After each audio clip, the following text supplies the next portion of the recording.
World condemns Israel's vicious attack in Al-Aqsa. Hundreds of students rally to protest Nashville shooting. U.S. banking crisis to have repercussions for years. Massive fire injures 8, guts thousands of shops in Bangladesh. Malika Bilal wins Gracie Award for Best Podcast Host. UConn players observe Ramadan at Final Four. Drinking has no health benefits, new research finds. Prayer rug design project aims to highlight Islam's diversity.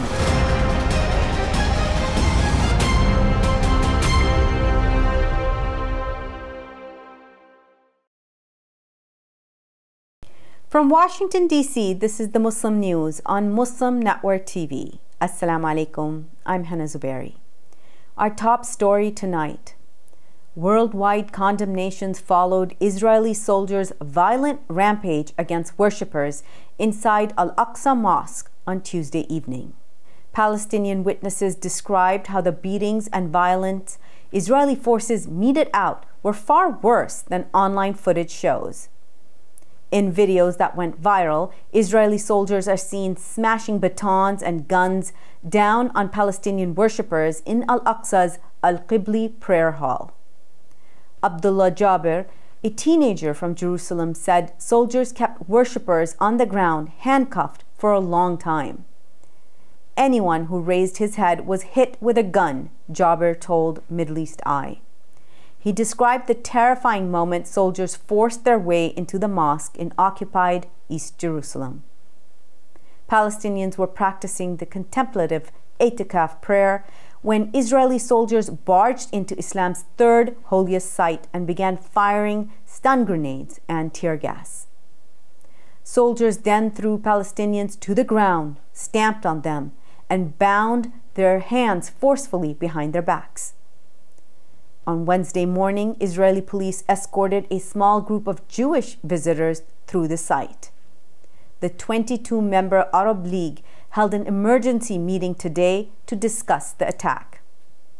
The Secretariat General of the 57-member Organization of Islamic Cooperation also called on the international community to put an end to such repeated Israeli violations. Secretary General Hissène Brahim Taha also said it must compel Israel to respect the sanctity of the holy sites and to preserve the legal and historical status of Al-Aqsa Mosque. Islamic academics and a union of authors based in Turkey, the AIBR Union, urged Islamic countries to initiate criminal investigations against those involved in these and similar acts. It also said all non-governmental organizations should initiate the judicial process by applying to relevant national and international authorities.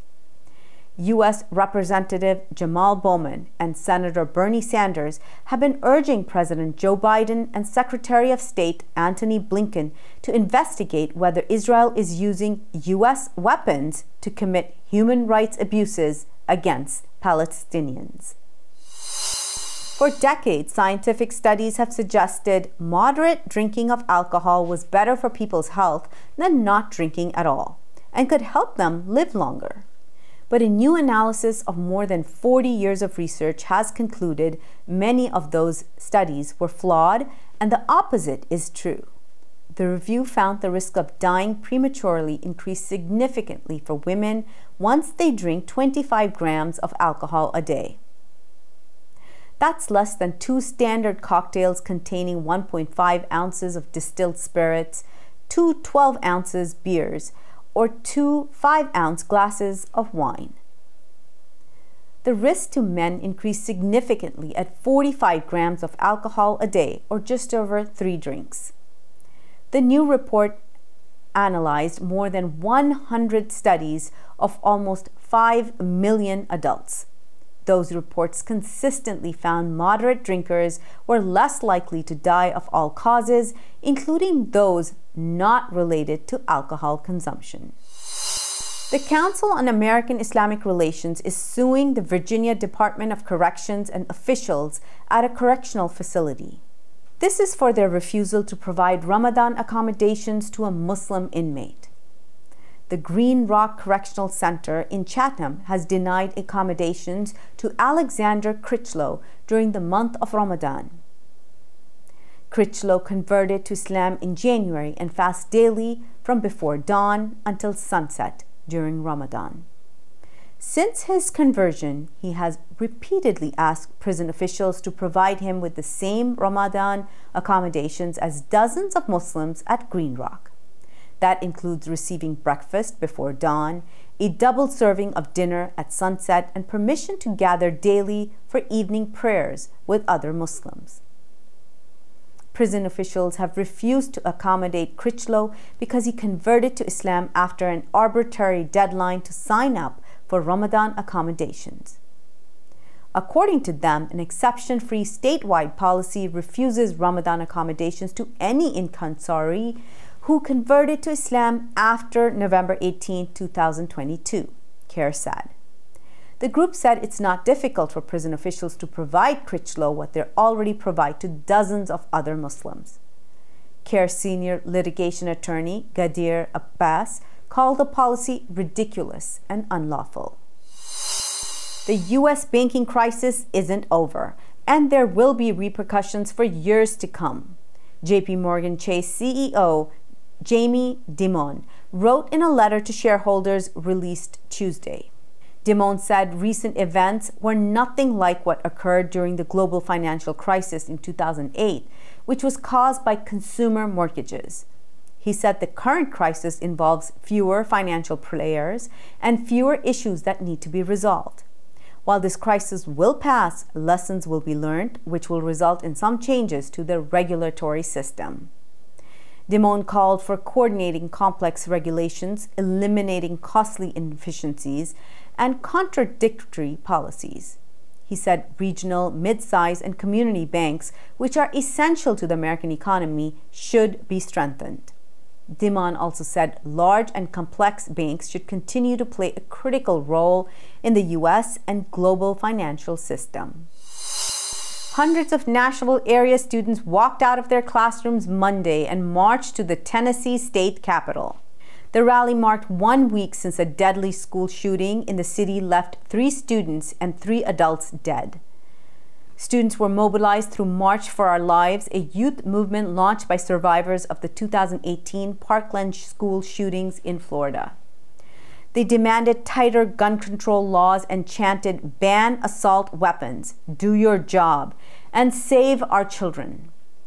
The Metro National Police Department said the alleged shooter, 28-year-old Audrey Hale, fired 152 rounds of ammunition at the Covenant School. Authorities said Nashville's shooter acted totally alone and added the motive of Hale's actions has not been established and remains under investigation. Hale, a former student at the private school who identified as a transgender person, was killed during a shootout with a 5-member police team on the 2nd floor. 3 University of Connecticut players in the national championship final have gone through the last 2 games while observing Ramadan. Adama Sanogo, Hassan Diarra, and Samson Johnson have all been fasting from dawn to dusk daily since March 22nd. That means the athletes were fasting for the games against Gonzaga and Miami. Sanogo is a tournament MVP candidate and is an inspiration to the UConn Muslim community. It shows that Ramadan is something we won't give up, even for something as big as a championship game, the UConn student Muhammad As-Sabal said. While maintaining their religious devotion, Sanogo, Diarra, and Johnson still are winning and becoming role models. Malika, Bilal, after the break. Stay tuned and we'll be right back after these messages.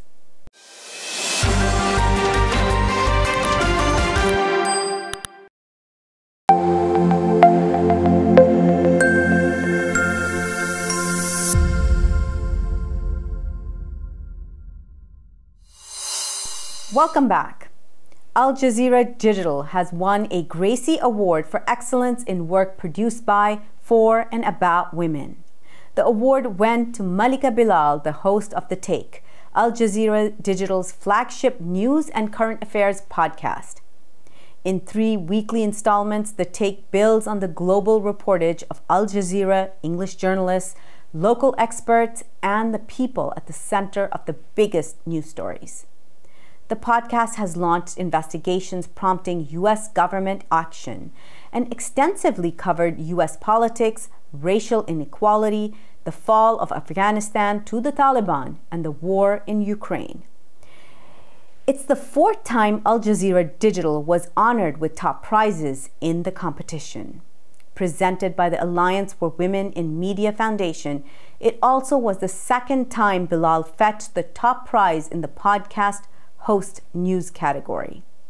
Muslim Network TV congratulates Malika Bilal. She made her first media appearance as a child in Sound Vision's Adam's World song, Take Me to the Kaaba.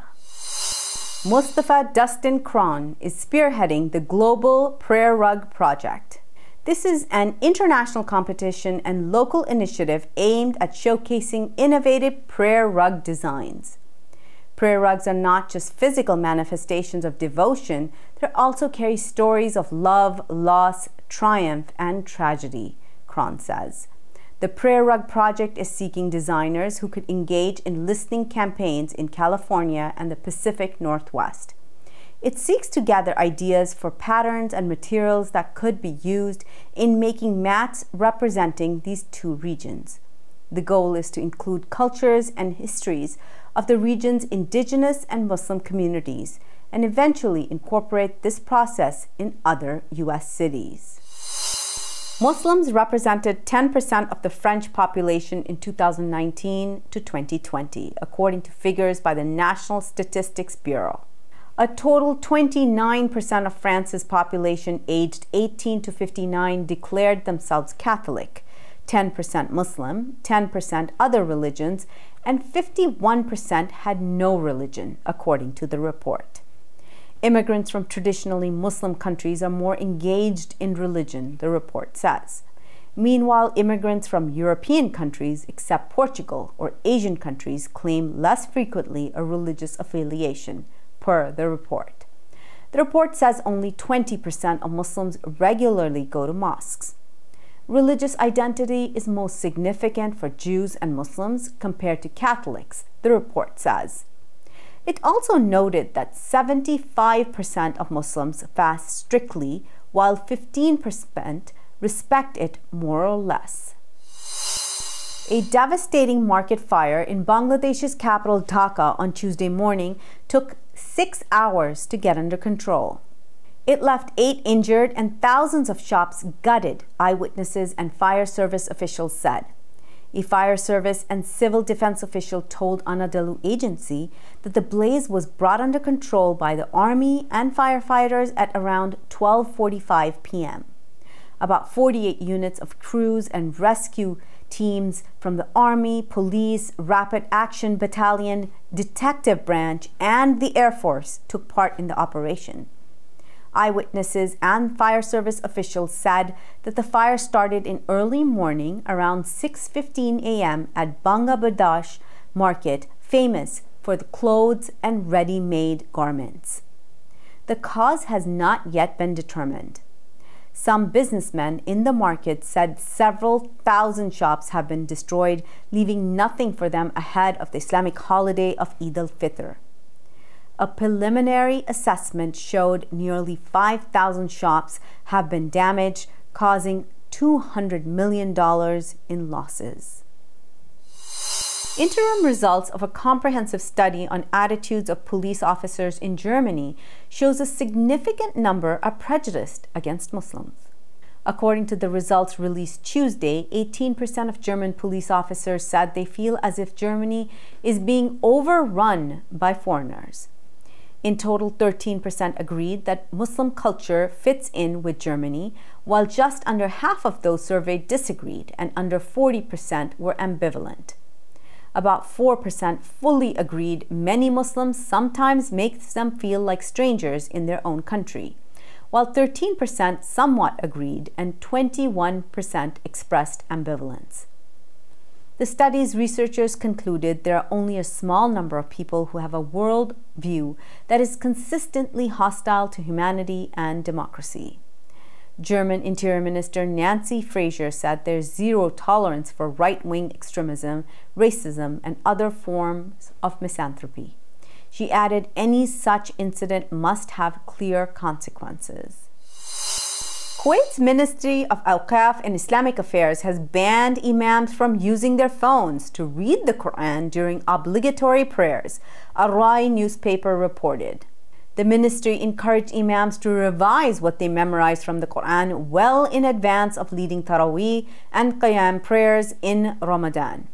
It urged them to rely on memorization as much as possible, stressing the importance of the Imam's role as an advocate and guide.